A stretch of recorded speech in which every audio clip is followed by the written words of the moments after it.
శివాయ. ఓం నమః శివాయ.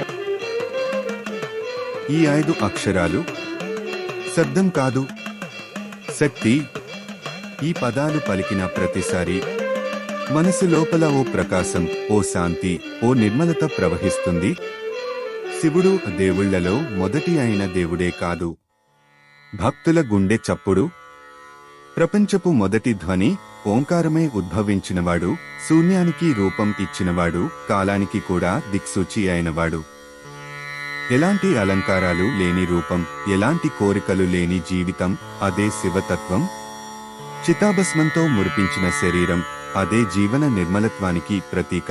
జటాజూటంలో ప్రవహిస్తున్న గంగ, మెడలో నాగుపాము ఆభరణంగా ధరించినవాడు, ఇదే శివుడు.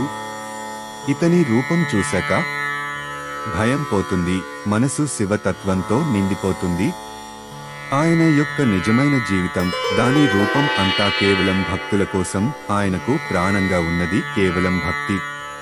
భక్తి నిజమైనదైతే శివుడు ఎక్కడైనా ప్రత్యక్షమవుతాడు.